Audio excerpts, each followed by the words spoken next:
1928년 11월 콜롬비아에서 유나이티드 프루트의 바나나 노동자 25,000명이 파업에 들어갑니다. 파업은 2달 동안 이어졌고 유나이티드 프루트는 노동자들의 요구를 거부하고 버텼습니다. 기업과 노동자 간의 중재 역할을 하던 시장은 파업 중인 모든 노동자들과 시에나가라는 마을에 모여서 이 파업을 어떻게 끝낼 것인지 논의하자고 말했습니다. 수천 명이 시에나가에 모였지만 시장은 사람들을 협상을 위해 모은 게 아니었습니다.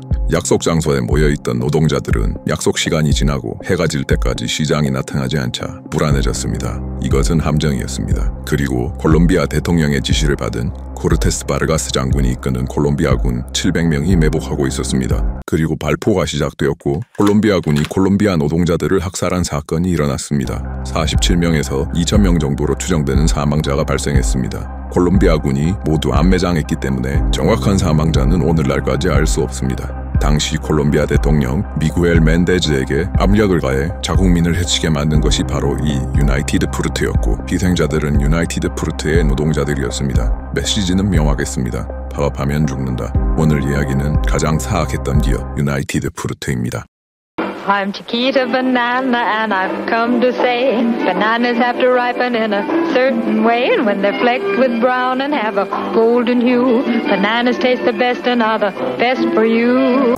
바나나의 원산지는 동남아시아지만 포르투갈인들이 중남미로 옮겨왔고 19세기 말부터는 세계적으로 인기를 끌기 시작한 당시에는 아주 핫한 신상품이었습니다. 바나나를 생산할 수 있는 콜롬비아, 과테말라, 혼두라스, 자메이카 모두 유나이티드 프루트, 이하 UFC의 영지였습니다. 한때 UFC는 과테말라의 전 국토의 42%를 소유하고 있었습니다. 1930년대에는 중남미와 카리브해 350만 에이커, 14,000제곱킬로미터의 땅을 차지하고 있었죠. 거의 100년간 유나이티드 프루트는 바나나를 생산하기 위한 토지, 운반하기 위한 철도, 선박, 통신까지 모든 산업에 손을 뻗었습니다. 문어 발식 확장으로 모든 산업을 집어삼키는 모습에 스페인어로 문어라는 뜻의 엘 뿔보라고 불렸습니다.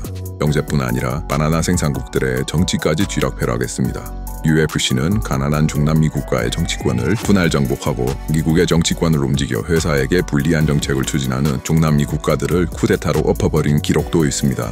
이런 힘 앞에서 중남미의 대통령 독재자들도 유나이티드 프루트의 요구를 거부할 수 없었습니다. 그럼 이 회사의 시작부터 이야기해봅시다. 마이너 쿠퍼 키스는 1870년대 코스타리카의 수도에서 해안가지의 철도 부설 사업을 추진했습니다. 코스타리카 정부는 사업 중간에 돈이 떨어져서 디폴트를 선언했고 철도 사업은 주저앉았습니다. 키스는 외국 금융기관과 투자자를 찾아다니면서 어떻게든 사업을 추진했었습니다. 이 대신에 정부는 키스에게 80만 에이커, 3,200제곱킬로미터의 토지를 99년간 임대하기로 했었습니다. 철도가 완공되고 나서도 승객이 없어서 철도는 적자였고 철도 건설 때문에 생긴 부채에 이자도 감당하기 어려웠습니다. 철도 건설 과정에서 공사비를 줄이기 위해서 공사장 인근에 바나나를 심어서 이 바나나를 노동자들에게 제공했었습니다. 키스는 이 바나나를 미국에 수출하는 아이디어를 냈고 그 결과는 대성공이었습니다. 철도는 승객을 태우는 대신에 바나나를 다루기 시작했고 코스타리카 정부에서 받은 땅은 바나나가 빡빡하게 심어지기 시작합니다. 얼마 지나지 않아 키스의 회사는 일부 국가에서 바나나 산업을 지배하기 시작합니다. 한편 1970년 로렌조 도우 베이커라는 미국인은 자메이카에서 산 바나나를 한 송이 $2씩, 요즘 돈으로 치면 $48에 팔 수 있다는 사실을 알고 바나나 사업에 뛰어들게 됩니다. 그리고 동업자와 함께 보스턴 프루트 컴퍼니를 설립합니다.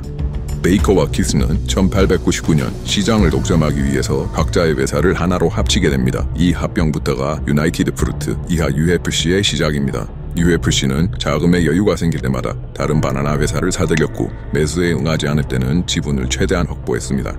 UFC는 총 14개의 다른 바나나 회사를 합병하거나 지분을 가지고 있었습니다. 그래서 누가 바나나를 생산하고 팔던 간에 UFC는 돈을 벌었습니다.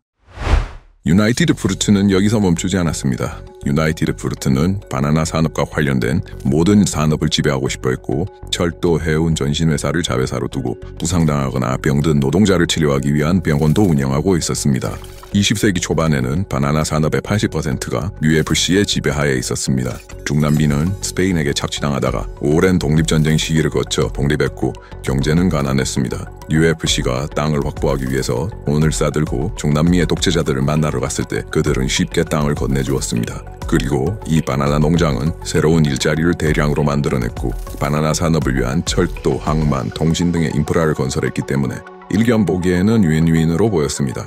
UFC는 자신들에게 유리한 정권들을 지원했고 불리한 정권들은 쿠데타로 날려버릴 정도의 힘을 손에 넣었습니다.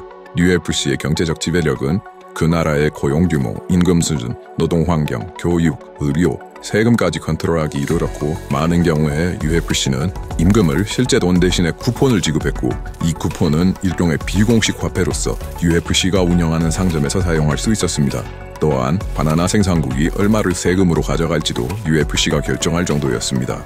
그리고 바나나에서 나오는 가치 중에 노동자에게 돌아가는 부분은 아주 작았으며 대부분은 UFC의 주주들의 주머니로 흘러들어갔습니다.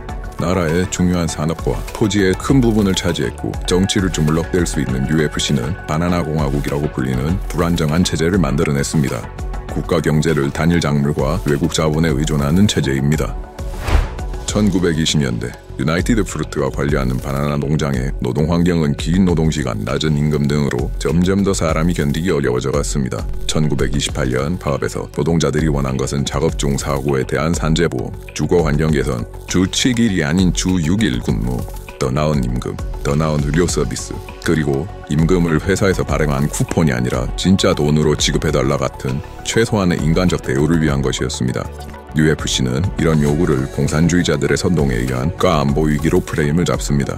그리고 엄밀하게 따지고 보면은 공산주의적 개입이 있기는 했습니다. 바나나 파업의 지도자들을 단체 사진에 4번으로 표시된 인물은 라울 에두아르도 마헤차입니다. 이 인물은 당헌으로 마르크스주의 정당이라고 하는 혁명적 사회당을 1926년에 창립한 인물이고 이 혁명적 사회당은 1928년 6월에 코민테른에게서 인정된 공산주의 정당입니다. 이 정당에서는 반제국주의 투쟁의 일부로서 이 바나나 파업에 적극적으로 개입했었습니다. 미국은 여차하면 군함을 투입해 이 파업을 진압할 태세였고 미군의 개입 가능성에서 오는 압박과 UFC의 압박에 굴복한 콜롬비아의 미구엘 멘데즈 정권은 콜롬비아 군을 투입해서 이 파업을 잔혹하게 탄압했습니다.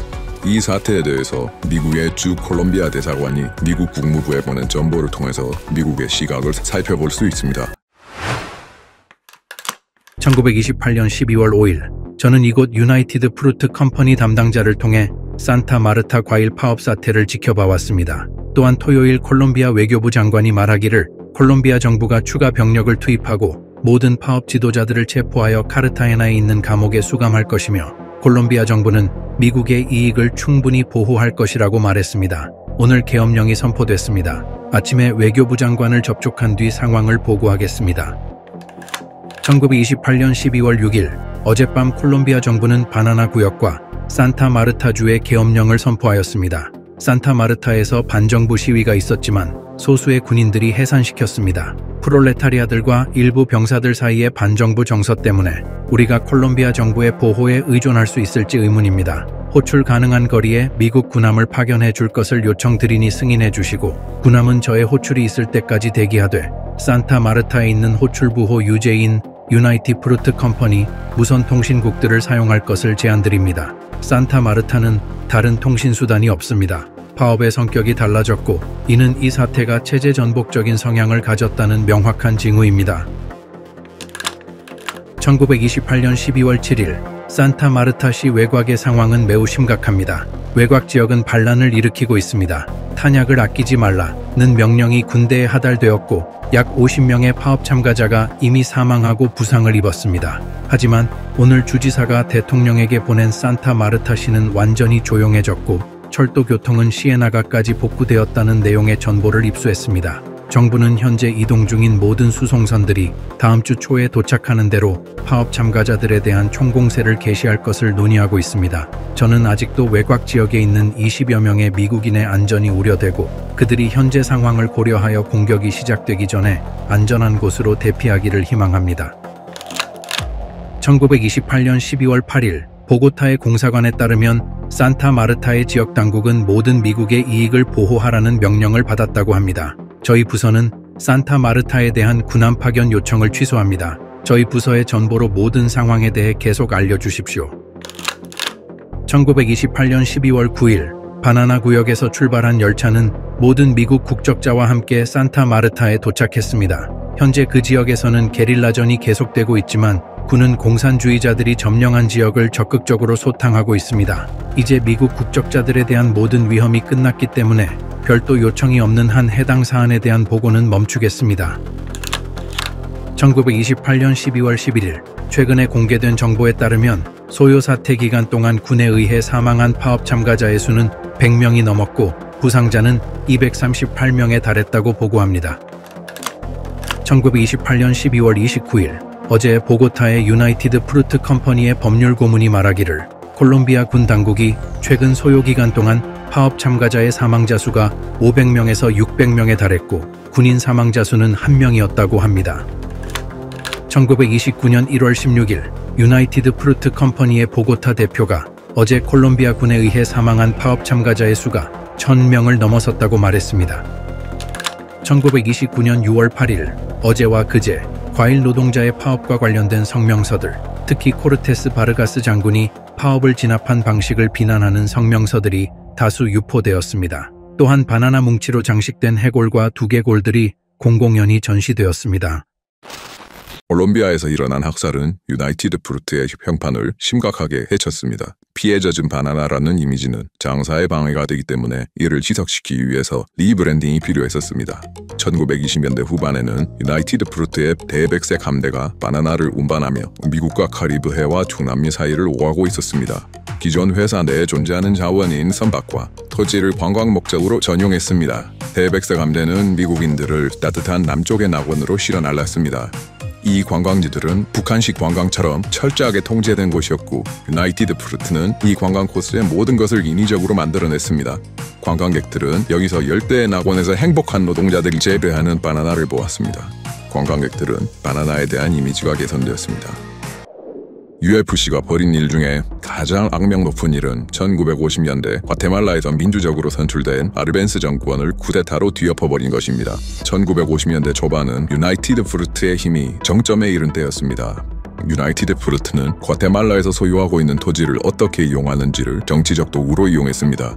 그 회사는 모든 땅을 경작하지 않았고 그 땅에서 뭘 할지를 협상수단으로도 사용했었습니다. 또 다른 이유로는 당시 그로미셸 품종을 거의 절멸시킨 바나나 질병인 파나마병에 대한 대책이 마련될 때까지는 일단 토지를 놀리고 있었습니다. 약 10년간의 민주화 운동에서 두각을 드러낸 인물 하코보 아르벤스 구스만이 1951년 3월 과테말라 대통령으로 당선되면서 유나이티드 프루트의 지배력은 위협받기 시작합니다. 당시 과테말라 국민들은 UFC가 국토의 거의 절반을 차지한 채 상당 부분의 땅을 놀리고 있는 모습에 분노하고 있었습니다. 아르벤스는 애국적 인물이었고 외국인들이 과테말라 대부분의 토지를 소유하고 있는 상황 자체를 문제로 보았습니다. 아르벤스는 토지개혁을 시작하여 유나이티드 프루트가 이용하지 않는 땅 40만 에이커 1600제곱킬로미터를 유상몰수에서 가난하고 땅이 없는 농부들에게 분배하기로 결정했습니다. 그리고 이 유상몰수 가격은 세금 신고시 제출한 과세 가격으로 정해졌는데 UFC는 세금을 적게 내기 위해서 실제 가치보다 훨씬 낮은 가격으로 세금을 신고했고 이 가격은 UFC에 큰 타격이 되었습니다. 이것은 유나이티드 프루트에 대한 선전포고였습니다. 당시 미국 관료와 로비스트들은 상당량의 유나이티드 프루트 주식을 가지고 있었고 그 회사가 과테말라에서 땅을 잃는다는 것은 그들의 주식에도 손실이 간다는 뜻이기도 했습니다. 1953년 1월 집권한 드와이트 아이젠하워 정권에서는 유나이티드 프루트와 연줄이 닿아 있는 인물이 많았습니다. 그 중에 격렬한 반공주의자로 유명한 국무장관 존 댈러스가 대표적 인맥입니다. 그리고 존 댈러스는 유나이티드 프루트가 고용했던 법무법인 설리반 앤 크로멜의 파트너 변호사 출신으로서 1930년대에는 유나이티드 프루트와 과테말라 정부 사이의 협상에 참여했던 사람입니다. 그는 UFC의 매우 호의적인 인물이었습니다. 그리고 그의 동생이자 아이젠하워 정권의 CIA 국장이었던 앨런 댈러스는 형과 같은 법무법인에서 유나이티드 프루트 관련 사건을 처리하던 사람이고 유나이티드 프루트의 이사회에서 한 자리를 차지한 적도 있습니다. 두 형제 모두 여러 가지 형태로 UFC에 의해 경제적 이익을 받던 사람들이고 이 두 명은 UFC 입장에서 완벽한 자리에 앉아 있었습니다. UFC와 이들은 미국 기업의 토지를 몰수하고 공산당 활동을 합법화한 아르벤스 정권을 공산주의자들이 장악한 정부이니 제거해야 된다고 선동했고 이 말은 잘 먹혀 들어갔습니다. 아이젠하워는 CIA가 제시한 과테말라 쿠데타 계획인 오퍼레이션 PB 석세스를 승인합니다. 비밀 해제된 CIA 문서에 따르면 당초의 이 공작의 목적은 가능한 유혈 사태 없이 현재 공산주의자들이 통제하는 과테말라 정부의 위협을 조용히 제거하는 것이라고 적혀져 있습니다. 이 작전은 아르벤스가 공산주의자라고 터치라는 데부터 시작합니다. 심리전을 위해서 플로리다에는 비밀 라디오 방송국이 설치되었고 이 방송국은 과테말라 국내에서 송출되는 방송국이라고 위장해 가짜뉴스를 퍼뜨려 과테말라 사회의 혼란을 유도했습니다. CIA가 뽑은 꼭두각시는 카를로스 가스티오 아르마스였고 가스티오는 CIA로부터 무기, 자금, 훈련을 제공받고 온두라스에서 반군을 조직하고 과테말라를 침공해 1954년 아르벤스 정권을 붕괴시킵니다. PB 석세스는 성공했고 1954년 집권한 가스티오 정권은 노동조합과 좌익정당을 모두 금지했고 아르벤스 정부의 토지개혁을 원상복귀시켜 땅을 모두 UFC와 대지주에게 반환했습니다. 이 쿠데타 이후 과테말라의 정치 시스템은 망가져서 1960년부터 1996년 평화협정이 맺어질 때까지 36년간의 내전에 휩싸이게 됩니다. 바나나 회사의 이윤을 위한 쿠데타로 인해 수십 년간의 혼란이 발생한 것입니다. 시간이 지나면서 유나이티드 프루트의 독점력도 줄어들고 수익도 점차 줄어갔습니다.